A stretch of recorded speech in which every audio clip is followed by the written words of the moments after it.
नमस्कार and welcome to health आशा, आपका अपना हेल्थ टॉक शो। मैं हूं डॉक्टर प्रिया देवलेकर। आज हम बात करेंगे पित्त से जुड़ी जाने वाली बीमारी के बारे में। हमारे साथ जुड़े हैं एमिनेंट स्पीकर जो है practicing surgeon at a premier institute in India, doctor Sameer Devlekar. नमस्कार sir. Sir, before we starting the topic today, आज हमारी जो पित्त से जुड़े जाने वाली बीमारी है वो है gall stones. But before I start the topic of gall stones, मैं आपसे समझना चाहूँगी कि गॉल ब्लैडर क्या होता है और कहाँ पर वो सिचुएटेड होता है। See, before we start our talk, मुझे लोगों को ये जानकारी देना है कि जो नॉर्मली हमेशा वो पित्त के बारे में जिक्र करते हैं, वो पित्त होता क्या है, पित्त बनता कहाँ पे है। ठीक है, तो अगर मैं एक डायग्राम आपको बताना चाहूँ, ठीक है, तो हमारे पेट के ऊपरी हिस्से में ये जो जगह है, वहाँ पे नॉर्मली अपना ये जो है ये लीवर रहता है, जिसको मराठी में या फिर हिंदी में हम लोग यकृत बोलते हैं। उसके जस्ट नीचे, उसके नीचे वाले हिस्से में, यकृत के नीचे वाले हिस्से में ये जो ग्रीन चीज़ आपको दिखाई दे रही है थैली जैसी, इसको बोलते हैं गॉल ब्लैडर या फिर पित्त की थैली। ठीक है, तो ये जो है ये पित्त का थैली रहता है, और ये पित्त का थैली में अगर स्टोन फॉर्म होता है तो इसको बोलते हैं गॉल स्टोन्स। नॉर्मली क्या होता है, पित्त मतलब एक हमेशा हमारा एक मिसकंसेप्शन है कि पित्त मतलब एसिडिटी। हाँ, पित्त एक ऐसा द्रव है, एक ऐसा फ्लूइड है जो हमारा शरीर में नॉर्मली सीक्रेट होता है। ठीक है, ये बनता कहाँ पे है, ये बनता है लीवर में। फिर ये जो ऊपर वाली जो नली दिख रहे हैं आपको, ग्रीन कलर की जो नली दिख रहे हैं, इससे जो पित्त लीवर में बनता है उससे नीचे आता है। थोड़ा समय के लिए ये गॉल ब्लैडर में स्टेबलाइज होते हैं या फिर स्टोर होते हैं, और फिर कुछ किस्म का अगर हम लोग खाना खाते हैं, स्पेशली फैटी फिश जो अगर हम बोलते हैं, फैटी फूड जो बोलते हैं, तो उसके बाद ये जो पित्त है नीचे आता है और ये अपना जो ऊपर वाला आंतड़ी का हिस्सा है वहाँ पे आके मिक्स हो जाता है हमारे खाने के साथ में। ये जो पित्त है, इसका खास बात ऐसा है कि ये पित्त का जो काम रहता है, हम लोग कोई भी फैटी फूड्स अगर खाते हैं, कोई भी चर्बी की किस्म के अगर फूड्स खाते हैं, तो उसको डाइजेस्ट करना, उसको एब्जॉर्ब करना, ये हमारे जो पित्त है या फिर गॉल ब्लैडर है उसका काम रहता है। Moment we intake a fatty foods, this particular gall bladder will contract, और जो भी बाइल इसमें स्टोर रहता है ये नली के जरिए से नीचे आ जाता है, और आंतड़ी में जो ऑलरेडी फैटी फूड्स रहते हैं उसको डाइजेस्ट करना चालू होता है। ओके। हाँ, जो नॉर्मली हमारा जो मिसकंसेप्शन है कि मुझे पित्त का बीमारी है, पित्त का बीमारी मतलब अगर आप बोल रहे हो तो ये पित्त का बीमारी रहता है, बट लोगों का ये मिसकंसेप्शन रहता है कि एसिडिटी मतलब पित्त का बीमारी। सो ये टोटली आउट ऑफ कंटेक्स्ट है, इसको थोड़ा सा सुधारना जरूरी है। पित्त is not acidity. Pith is not acidity. A very important message. So, sir, when I'm talking to sir, he has approx more than 25 years of experience in his field of general surgery, and we take a important message from him saying that pith ये acidity से connected किया जाता है और इसका perspective हमें सुधारना बहुत ज़रूरी है। And we have understood that how it is formed, it is bile, that is right, bile. It is bile. English में उसको बाइल बोलते हैं और हिंदी में उसको पित्त बोलते हैं। Sir, you told about the anatomical part of the formation of bile. तो gallstones कैसे बनते हैं? कभी इसके गॉलस्टोन्स बनने के जो कारण है काफ़ी अलग अलग होते हैं। जो गॉलस्टोन्स बनते हैं, ऑलमोस्ट 80% जो गॉलस्टोन्स रहते हैं ये फैटी स्टोन रहते हैं। ठीक है, ये फैट के बने हुए स्टोन्स रहते हैं। ठीक है, तो जो हमें यहाँ पे स्टोन्स मिलते हैं गॉल ब्लैडर में, और उसकी वजह से जो तकलीफ होता है ये फैटी स्टोन्स की वजह से तकलीफ होता है।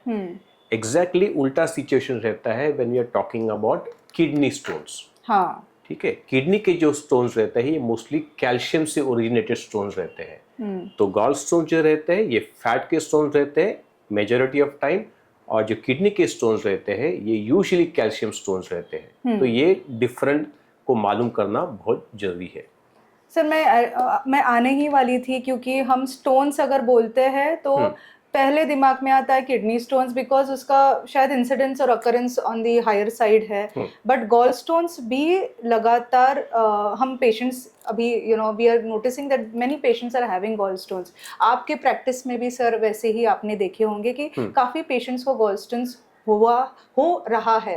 What is the main cause of typically ये जो बीमारी है इसको नाम दिया गया है कि it usually happens in a fat fertile female of 40.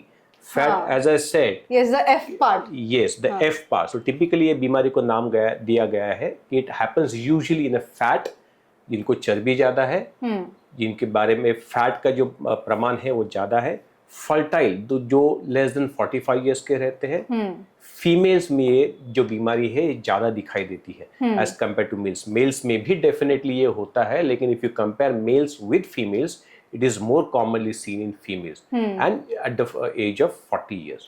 Typically so अगर आप गूगल पे भी सर्च करोगे तो ये डिजीज की शुरुआत ही वैसी होती है कि it's a typical disease of fat fertile female of 40. हाँ, तो सर आपने जैसे आपने जस्ट बताया, तो आपने ये बताया कि ये एज सेक्स ग्रुप्स में कैसे कॉमन होता है। It is predominant in females, the line, the F line, the fat fertile female इन 40. सो ये जनरली ये लाइन हम कहते हैं, आई थिंक मेडिकल स्टूडेंट्स भी ये लाइन याद करते हैं during their studies also, and it is different from kidney stones. Sir also told us the anatomical part of it.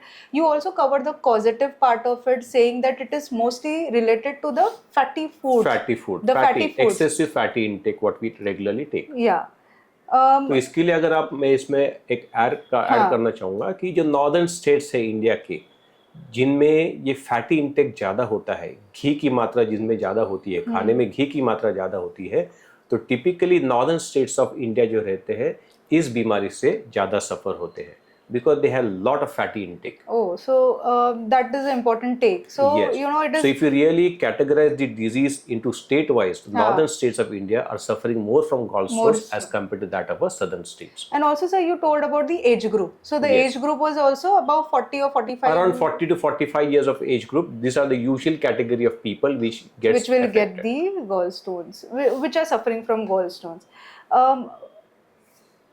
All gallstones, like kidney stone, say, why I'm relating it to kidney stone is because stones, when you say, you directly understand about, you go to a conclusion कि stone है तो kidney stone होगा क्या, but उसका anatomical position ही अलग है. Gallstones is a different topic, and gallstones जब भी होता है, क्या हर एक gallstone को ऑपरेट करना ज़रूरी है?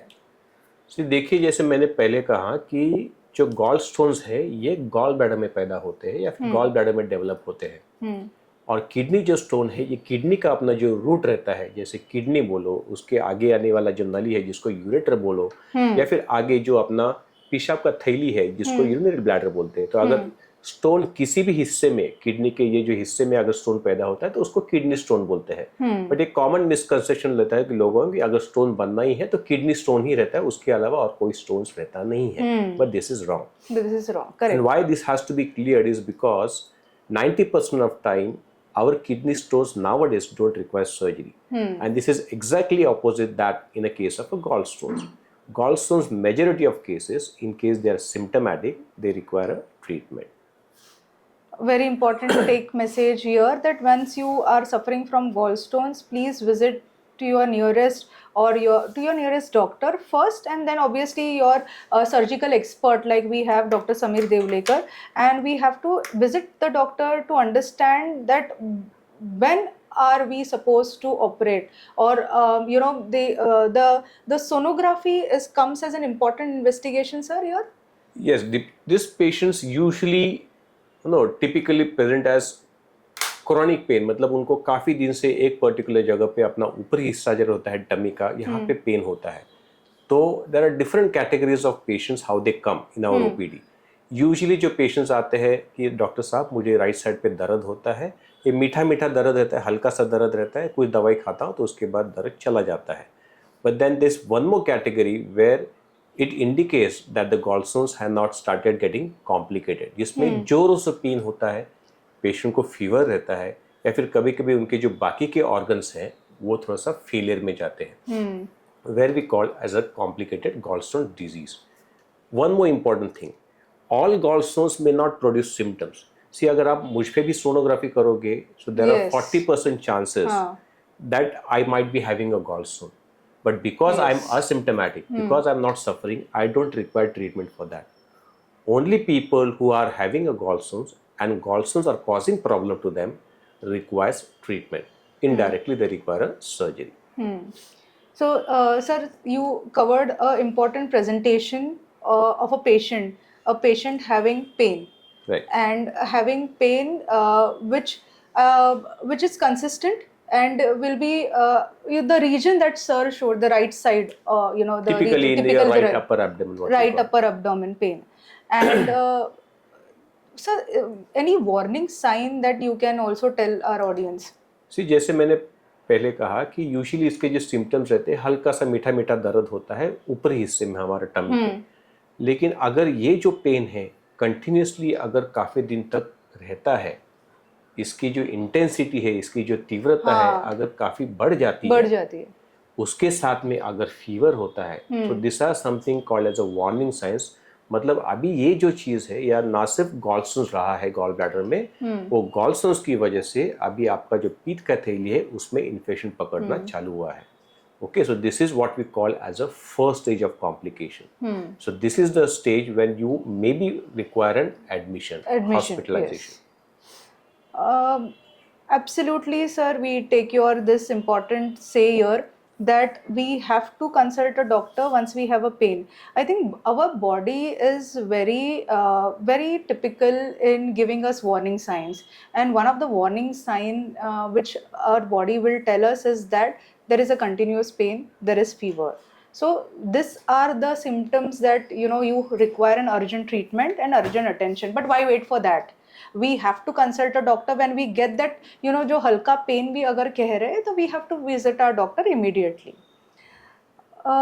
Sir, we also are relating somewhere that we have read, in fact, that it is also associated with jaundice. Right. How will you explain us that rather? See, again, we'll go back to our original picture.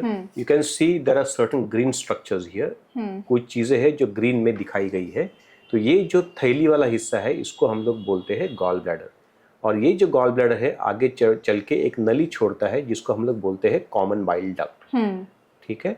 तो किसी कारणवश अगर ये जो gall stones है वो अगर ये नली में फंस जाते हैं, जिसकी वजह से हमारा जो बाइल नीचे आने वाला है, जो पित्त नीचे आने वाला है, अगर उसका जो फ्लो है वो बंद हो जाता है, तो उसकी वजह से बाइल नीचे नहीं उतर रहा है, और इसकी वजह से we started developing what is called as a jaundice, and this jaundice is typically called as an obstructive jaundice. ठीक है.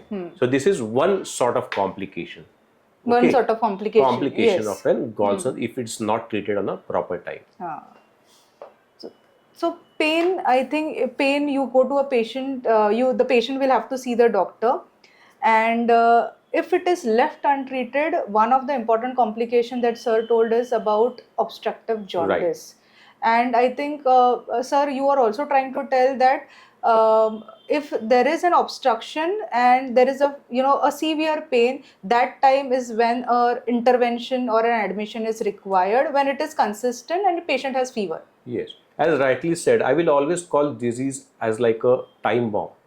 मतलब मानो कि एक किस्म का हमारे पेट के अंदर एक टाइम बॉम्ब रखा हुआ है. ये कभी दर्द देगा, सुबह में, रात में, you never know.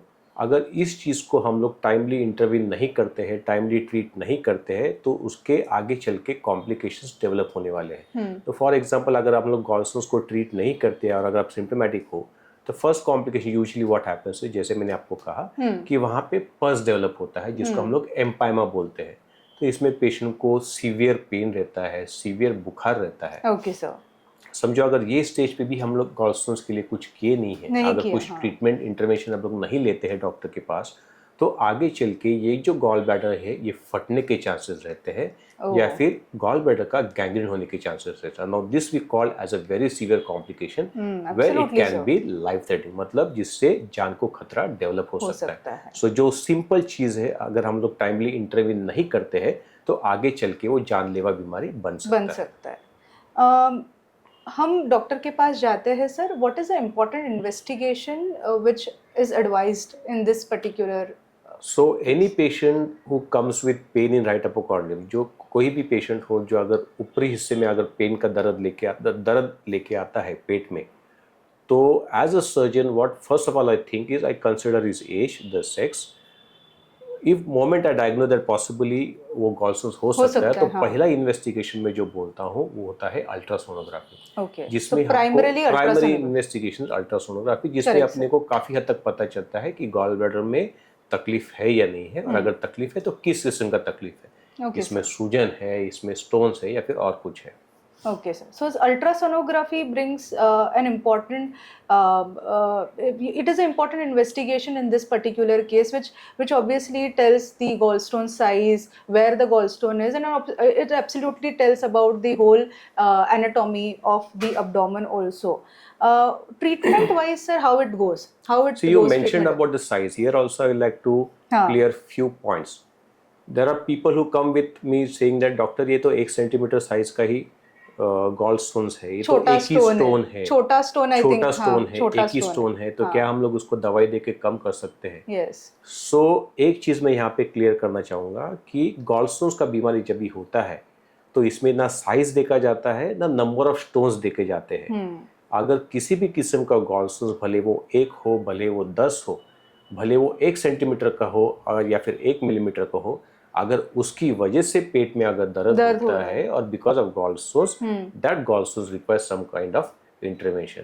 As I said one more thing कि it is always safer to operate when the things are silent. जब भी ये अनकॉम्प्लिकेटेड स्टेज रहता है तभी ये ऑपरेशन करना अच्छी बात है, मुनासिब बात है, क्योंकि उससे रिकवरी अपना फास्ट होता है। But moment the things becomes complicated, as I said, अगर उसमें एम्पाइमा होता है, पस होता है, या फिर अगर पीत का थैली फट जाता है, then we are in a soup, then we have a problem. Dr. Sameer, you also told that the treatment, when you are trying to tell us about the complications part, we also would like to understand the treatment part. The treatment part meaning there are options nowadays, and nowadays people want jhat-pat surgery types of options. So are these options available for gallstones? That lot depends upon what kind of symptoms these patients are presenting. अगर उनको सिर्फ दर्द होता है gall bladder की वजह से, sonography करते हैं, उसमें गॉलस्टोन्स दिखता है, बाकी के जो ब्लड इन्वेस्टिगेशंस हम लोग करते हैं, स्पेशली लीवर का फंक्शन कैसा है या फिर जॉन्डिस है या नहीं है, अगर उसमें नेगेटिव आता है, मतलब जॉन्डिस नहीं है, तो the only surgery what is required is cholecystectomy, मतलब जो पीत का थैली है उसको निकालना पड़ता है। यहाँ मैं एक बात और कहना चाहूँगा कि समझो अगर हम लोग तपास के दौरान अपने को ये पता चलता है कि इनको गॉलस्टोन्स के अलावा जॉन्डिस भी है, then this are the patients which require few extra investigations. Jaundice है या नहीं है कैसा पता चलता है? एक तो क्लिनिकली अगर पेशेंट की आंखें पीली हो जाती है तो अपने को एक इनडायरेक्ट हिंट मिल जाता है कि उनको जॉन्डिस है। उसी के साथ में जब भी हम लोग कुछ ब्लड इन्वेस्टिगेशंस बोलते हैं, खास करके 2 इन्वेस्टिगेशंस काफी जरूरी है इसमें, एक जो बिलिरुबिन जिसको बोलते हैं और अल्कलाइन फॉस्फेटेस। अगर कोई भी इन्वेस्टिगेशंस इनमें से अगर बढ़ जाता है, जो लेवल्स है वो बढ़ जाते हैं, it indirectly points to us that this patient is having an obstructive jaundice. जो मैंने आपको पहले बताया था कि जैसे ये गॉलस्टोन्स है, इसका मतलब ये जो गॉलस्टोन्स है अभी आगे चल के जो पीत का नली है उसमें फंस गया या फिर अटक गया है। Why I'm stressing this importance? Because these are the kind of patients where the line of treatment changes. Yes. अगर सिर्फ इसमें स्टोन है तो हम लोग सिर्फ इतना पीत का थैली निकालते हैं, लेकिन वही स्टोन समझो अगर आगे चल के यहाँ पे फंस जाता है तो डायरेक्टली सर्जरी नहीं होता है, उसके लिए कुछ और इन्वेस्टिगेशंस है जो डॉक्टर आपको सजेस्ट करते हैं, जिसको बोलते हैं MRCPR या MRI। ठीक है, जिससे पता चलता है कि ये जो आपका नली है इसमें स्टोन है या फिर नली साफ है। समझो बाई चांस अगर उसमें नली में जो है वो पथरी दिखता है तो अपने को एक एंडोस्कोपी के जरिए से पता चल सकता है। एंडोस्कोपी के जरिए से ये अपने को जो स्टोन फंसा हुआ है उसको निकाल सकते हैं। करेक्ट, हाँ। और उसके बाद maybe after 48 hours, that I will leave up to the description of the surgeons, then they can operate after 48 hours और आफ्टर 4 वीक्स। Correct sir. ठीक है, so the treatment of gallstones is definitely surgery, but when to operate, what time to operate, and what investigations are required to get operated before that Is depends very upon the crucial. stage of the patient. What these Stage of the people come patient's case to case, case to case, and how depending where what the kind of where report the patient has yeah, presented to where us. the gallstone is, is it impacted, Right. non-impacted, Right. all those aspects. Sir, laparoscopy surgery for gallstones, can we just hear from you? See, almost like 20-30 years back, when we started operating on gallbladder, not started operating, we used to operate gallbladder by regular open incision, हाँ, what we open call. incision, I was इसको about to say. Open cholecystectomy बोलते हैं. इससे problem क्या होता था कि एक तो बीमारी तो चला जाता था, लेकिन उसकी वजह से काफी बड़ा निशान रह जाता था. हाँ. Laparoscopy has come into picture for last maybe I will say 20 to 30 years. उससे फायदा ये हुआ कि इसी किस्म का सर्जरी हम लोग 2-3 जगह पे छोटा चीरा लेके भी कर सकते हैं. Yes. ठीक है, तो इसको बोलते हैं लैप्रोस्कोपिक कोलेसिस्टेक्टमी. सो लैप्रोस्कोपी मतलब क्या कि लैप्रोस्कोपी में भी सर्जरी बदलता नहीं है. सर्जरी वही रहता है जिसमें हम लोग गॉल ब्लैडर निकालते हैं, लेकिन इसमें 3-4 जगह पे छोटे छोटे चीरे आते हैं, जिससे पेशेंट का जो पोस्ट ऑफ रिकवरी होता है वो फास्ट होता है. So recover is faster, the pain component is less, and the surgical incision, yes, and definitely the cosmetic part. जो पहले हम लोग लगभग 15 सेंटीमीटर का इंसिशन Yeah. लगाते थे, अभी हार्डली 1 सेंटीमीटर के इंसिशन रहते हैं. When we say a surgery, there comes our question on the recovery part. Yes. So, how will you say that how many days a person can resume back, or will take how many days to overall get better? See, as I said, पहले जो हम लोग open cholecystectomy करते थे, जिसकी वजह से pen काफ़ी सिग्निफिकेंट रहता था, तो यूजुअली 4 से 5 दिन तक लगते थे पेशेंट को रिकवरी होने के लिए. But with the एडवांट of laparoscopic surgery, क्योंकि काफ़ी छोटे चीरे रहते हैं, तो उनका जो रिकवरी रहता है वो काफ़ी फास्ट रहता है. So next day patients are walking, talking. So it is almost Yes, next day. then Achha. eventually depends upon patient comfort. If he wants to go back to his work after second or third day, he's absolutely fine to go for work. Oh, so that I think the advance in technology brings that particular Yes. advantage to us also, saying that we can resume back faster.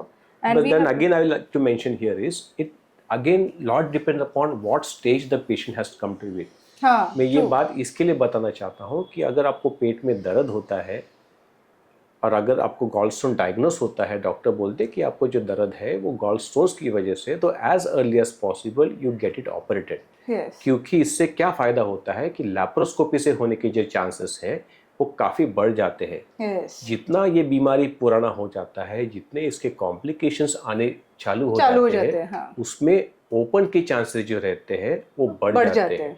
So when is it safe to operate? When it shows an early symptoms. Okay, or when it's asymptomatic, absolutely. Okay. So don't ignore if there is a pain in abdomen. There is a pain in abdomen. Go to your surgical doctor and try to understand from the doctor. Let them clinically examine, and then afterwards we will the faster that we go to a doctor, faster everything starts in terms of treatment in case if we are suffering from. Post-op recovery and care, sir told that it is easier when it is laparoscopic surgeries. The time that we resume back or get back to the work is also on a higher side, that we easily recover faster. We come to the lifestyle changes, sir, because I think it is when you tell about the fatty foods which are associated majorly as a cause, because now due to the modernized train that we have, we are exposed to having lot of outside food or fatty food, junk food, the junk food for that matter. So in this case, yes, the incidence rate is also due to that increasing. I mean, how is it associated, and what is the lifestyle change? See, as I said, usually this disease happens in the people who are used to having a lot of fatty diet. तो definitely एक one of the प्रीडिस्पोजिंग factor हम लोग बोलते हैं कि जिसका एक कारण हो सकता है कि लोगों को गॉलस्टोन्स बनते हैं. ठीक है, बट एक बार अगर ऑपरेशन हो जाता है, इवन सर्जरी के बाद भी अगर वो फैटी इंटेक जो है वो कंटिन्यू रखते हैं, तो उन लोग को थोड़ा सा इंडाइजेशन, डिस्टेंशन, ब्लोटिंग, ये इस किस्म के सिम्टम्स हो सकते हैं. अगर इससे बचना है तो उनको डेफिनेटली अपना जो लाइफस्टाइल है थोड़ा चेंज करना पड़ेगा. फैटी इंटेक है वो कम करना पड़ेगा. इसके अलावा और कोई चेंजेस गॉल ब्लैडर सर्जरी की वजह से पर से नहीं होते हैं. So it's like an appendix. Appendix शरीर में है, उसका ज़्यादा कुछ काम नहीं है, लेकिन अगर उसकी वजह से अगर तकलीफ होता है तो उसको बाहर आना जरूरी है या फिर उसको निकालना जरूरी है. Same thing applies to gall bladder. अगर गॉल स्टोन्स है, उसकी वजह से तकलीफ है, तो उसको निकालना जरूरी है. लेकिन सर्जरी के बाद your not a single day of life will be wasted और will be decrease. So operation के बाद आपको ऐसा महसूस भी नहीं होगा कि आपका जो गॉल ब्लैडर है उसको निकाला जा चुका है. Sir, you have covered all the aspects, meaning how is it caused, what are the types of investigations, what are the treatment options available, how fast is the recovery. The lifestyle modification that sir told is that it's not that once you are operated from gallstones and we bring back our fatty foods lifestyle to again, you know, our regular course. Everything should be in moderation. I think exercise also plays an important Definitely part, exercise, you know, because in it terms brings of down the fatty percentage of our body. a percentage of our body, and which is one of the main cause which is associated with gallstones. Any other important message apart from the alarming sign that you told, that you know, I would like to hear and highlight that sir, while talking about gallstones, made us understand the whole anatomy of gallbladder. He also told how a bile is made and what actually, you know, make how a gallstone is formed. You know, when it get impacted, the pain increases, and that time the surgical intervention is required.